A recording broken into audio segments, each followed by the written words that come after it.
Barcelona have signed Anthony Gordon. And there's people calling this the worst transfer of all time. I mean, if they also sign Julian Alvarez, there's rumours that their attacking front three is going to be called gay. Gordon, Alvarez and Yamal. This will break football. They will dominate.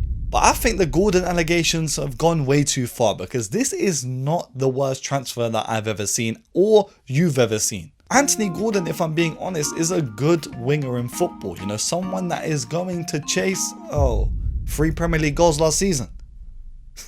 It can't get worse. It actually can't get worse than this. And then I realized that Martinelli's got 1 goal last season. Okay, I got sources telling me this. Let's just skip over that. Pretty much this signing of Anthony Gordon has inspired this video, because I know for a fact, if I look back in the archives, there are way worse transfers that we experienced. Or some of you didn't. But let's just talk about the worst transfers in football. Genuinely. Number 1, Anthony Gordon. I'm joking.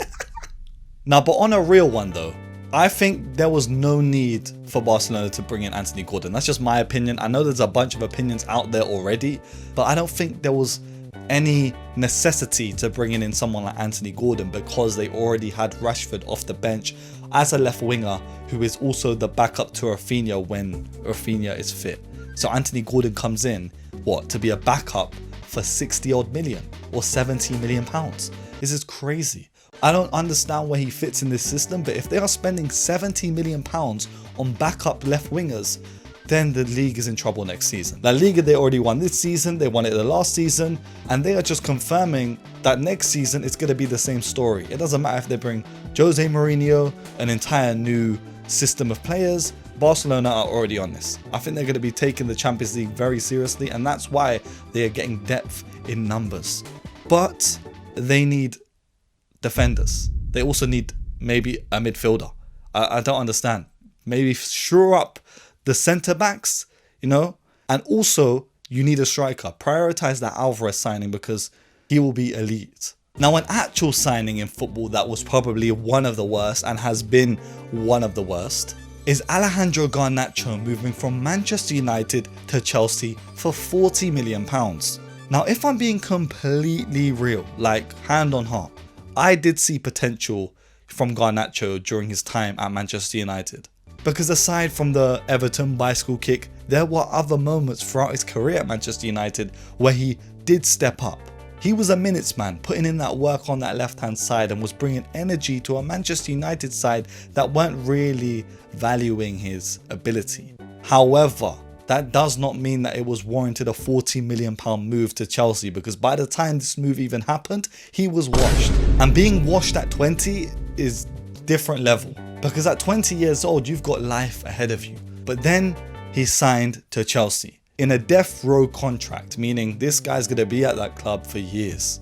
Like, I'm hearing that Chelsea signed him to a contract until 2032. He'll be 27 by then. I don't know if he's even going to have 27 goals for Chelsea. But maybe Xabi Alonso comes in and revitalizes this guy's career and he starts playing well. But I don't really think that's going to happen. And this season, it was lackluster, and he's fighting with other wingers that are also poor as well. That's the real problem, because his competition are also washed as well. I mean, Chelsea have the likes of Pedro Neto, Garnacho, Jamie Bino Gittins. If you are even decent, you will be the starting winger for this club. But he is not even at decent level. He's below that, unfortunately. But we'll just have to see what happens in this next season. But what's even worse than Garnacho and the wingers saga at Chelsea is that before Garnacho signed for Chelsea, a few seasons back now, they had Mykhailo Mudryk. Now, Mudryk signed to Chelsea from Shakhtar Donetsk for nearly £90 million. This was back in January of 2023, and the other club that were battling for his signature were Arsenal. Oh my days, they missed a missile. Because imagine if Arsenal went on to sign Mudryk instead of signing Leandro Trossard, who they would sign that, January transfer window. It would have been hell, because this might be the worst January transfer of all time. Maybe transfer of all time, because it's not like they expended £10 million. It was over £85 million on a winger that had never even played in a top 5 European league. Most of his highlights were genuinely YouTube compilations. And it's not like he had a compilation called The Art of Football, Mikhailo Mudryk. No, they were just standard compilations. He was just a pacey winger. There was nothing too special about his game. And what's worse is that as an Arsenal fan, we were devastated when we missed out on his signing. We were like, oh my days. Mudryk, man, he had the streets. But then you see his impact that he would have for Chelsea, and you're praising the Lord. And it doesn't matter what Lord you're praising. You could be any religion. You are praising your God. Because this guy was the worst player I have ever witnessed. There was like one game that he had decently, and he had a performance against Liverpool where he was running a bit. But other than that, this guy was awful. Then he would randomly test positive for meldonium. I don't even know what that is. This would lead him to getting a doping ban while he was at Chelsea, which as of right now, he is still facing. You know, he's banned from football. And as of right now, he does not play professional football. What is this life? I think Arsenal fans just owe it to Trossard. He changed single-handedly the trajectory of the club, and we didn't even know it. Because imagine if Mudryk went through. Oh my days. And we could just continue piling onto Chelsea. Genuinely, there's a pile of poo on the floor there. Let's just keep on adding to it. Because their history with some of the worst signings in football, it just gets even better. Because back in 2021, they paid like £97 million to bring Romelu Lukaku from Inter back to the club that he was at. At this time, this was their club record transfer fee, which I think now has been broken by the likes of Enzo Fernandez and Caicedo. But Lukaku, I mean, this was so confusing at the time because they had already had him. He had already left, and then they were bringing him back. Just go for another striker. But let's not blind ourselves and say that he didn't have one good game, because I'm pretty sure that on his debut, he scored against Arsenal and caused absolute chaos in the back line. He was pushing over Arsenal defenders in the box and scoring. And football fans knew that Lukaku was a good striker during this time. It's just the fact that Chelsea paid this much to bring him back to a club that he was already at. But even though that start was good, the rest of the time that he was there, it was awful. Not because of his actual impact, but because I think an interview came out where he was saying that he already wanted to leave. It was like December of 2021, and he had already said he's not happy being at Chelsea. And quotes of him saying that he still loves Inter and he would love to go back there was surfacing. This guy had just written on his own tombstone. And when you really think about it, he had just come from an Inter side, you know, managed by Antonio Conte at the time, where, you know, they had won the Serie A, and he's moved to Chelsea under Thomas Tuchel, and it's just not going his way.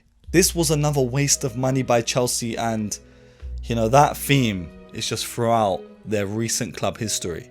But another player that was a huge waste of money was Antony from Ajax to Manchester United. Now, I don't know the exact figure of how much this guy went to Manchester United for. I just know it was over like 60 million. But even if he was 40 million, this would have still been the worst signing ever. Because again, it's like scouts were just watching YouTube compilations. You know, spinny skills and dribbles.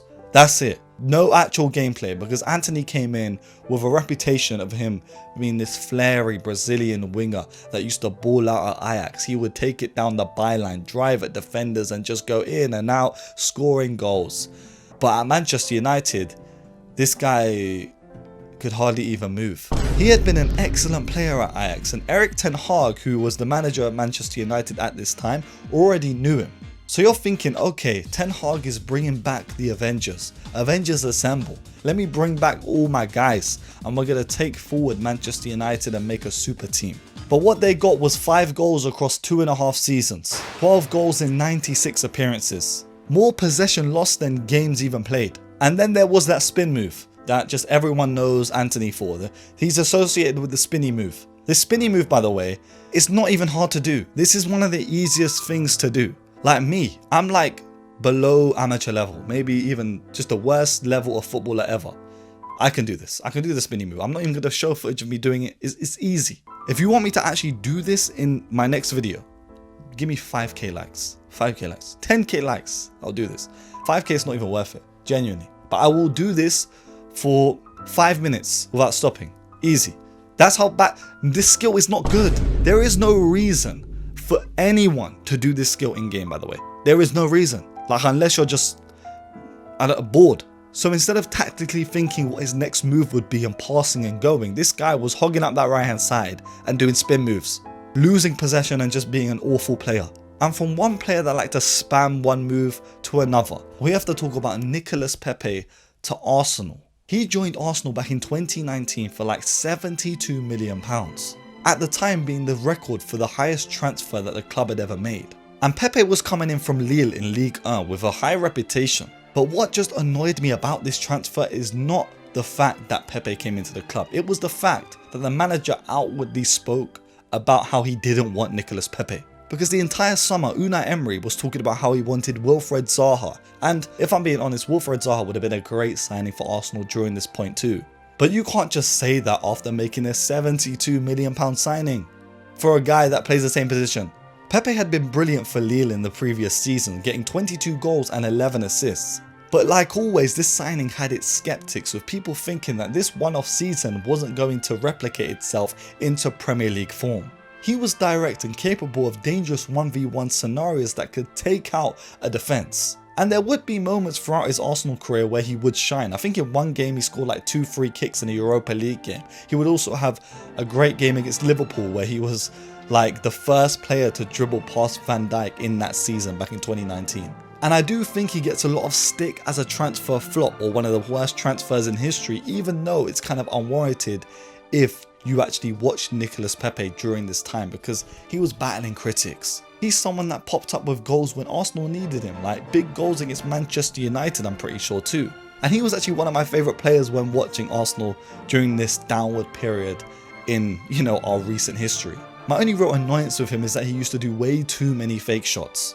But other than that, I don't think he's warranted to be in this list, but some of you guys did suggest him. He would leave Arsenal in 2023 on a free, but now he's biding his trade in Villarreal and he's actually been brought to a World Cup. He's going to be playing at the World Cup 2026 for Ivory Coast. So we might see the brilliance of Pepe thrive on the international stage. And now from one signing that is kind of debatable to another that dwarfs the other in transfer fee. Because let's talk about João Felix from Benfica to Atletico Madrid. At 19 years old, this guy would move to Atletico Madrid from Benfica for over 120 million euros. It was one outstanding season in the Portuguese league that got him this move. And João Felix had the world hyped for this transfer because he was showing signs at Benfica that he could be the next Kaká. People were thinking that this was Kaká's son. He looked exactly like him. He had the style, he had the flair, he had moments of brilliant solo runs, he could do it all. And in my opinion, this signing to Atletico Madrid didn't work out because it was not the right profile of signing at all. He was going from being the main guy in a Benfica side that were more on the attacking front and thriving in this manner of playing to an Atletico Madrid side that we all know are known, especially during this era, for their haram ways. This was not a transfer that made any sense because the club and the player did not match. This is like wearing a Nike hoodie and Adidas sweatpants. It makes no sense and should be illegal. This guy nerfed himself to play under Diego Simeone. And Simeone would actually talk about this publicly, how, Felix didn't really fit the way that his team was supposed to be operating. Why would you even buy him then? In his first campaign with Atletico Madrid, he would finish with like 7 goals, but it would be derailed by injury. However, Atletico Madrid themselves would win La Liga. And for me, this was one of the worst transfers I had ever seen because there was other big clubs that wanted him during this time where it was so crucial for him to go to a team that utilised him perfectly, and he just took the wrong side. Manchester City were in for him, the likes of Barcelona were in for him, Arsenal were even in for him, but he went to Atletico Madrid and was never the same. Like, you look at his career trajectory since the Atletico Madrid move and he just never had another good season. I guess now you could say that he's had a great season in the Saudi Pro League, but the levels in the Saudi Pro League are not that high. And from one creative midfielder to another, we could talk about Philippe Coutinho's move from Liverpool to Barcelona. This was back in 2018 and honestly was one of the biggest robberies in football I've ever seen. Liverpool had just taken up to £130 million from Barcelona. And at the time, Philippe Coutinho was one of the best players in the league, let's just be honest. He's one of my favourite central attacking midfielders in the Premier League era and one of my favourite that I've ever watched. Whether it was his ability to have a solo run and just run past defenders or finish a free kick. But what happened is that Liverpool would take this money that they just earned from this Coutinho signing and, buy the likes of Alisson and Van Dijk. 2 players that were crucial to the peak Liverpool team that Jurgen Klopp inhabited. And then Philippe Coutinho would go over to Barcelona and just do nothing really. It just felt like he was a shadow of himself, scoring 21 goals in like 76 appearances. He was not the main guy in a system that had so many other great players involved in it. It just felt like he was barely present in all the things that Barcelona needed him to be present in. Eventually Barcelona would realise that this transfer was a complete fail and he would be loaned to Bayern Munich. And at Bayern he would thrive, contributing to a great season.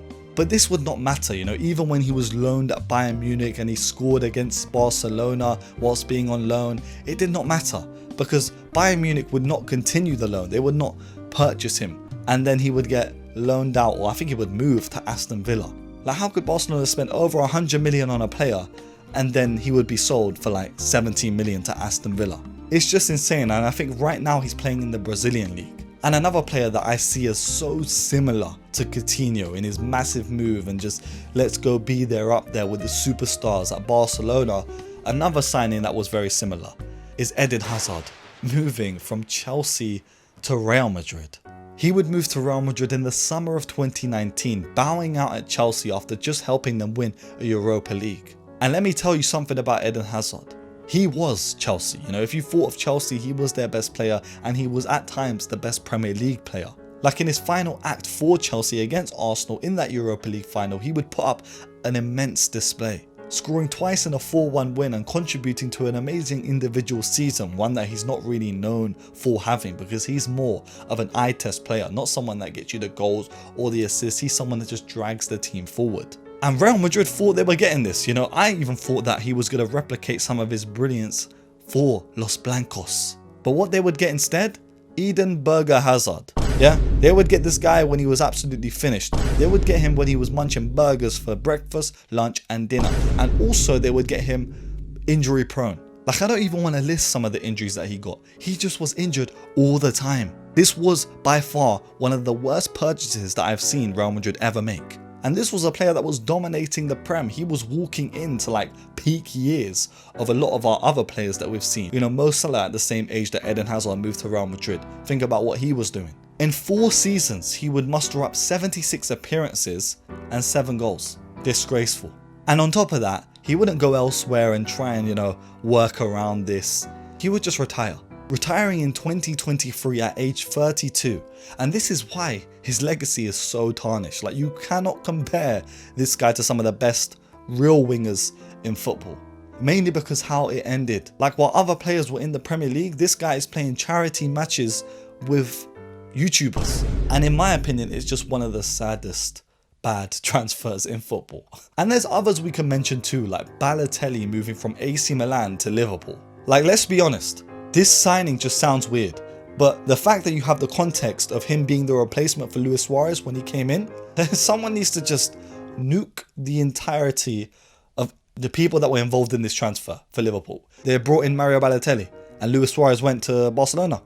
They all lost their minds. Or whoever was involved in the negotiations to bring Andy Carroll from Newcastle to Liverpool for £35 million.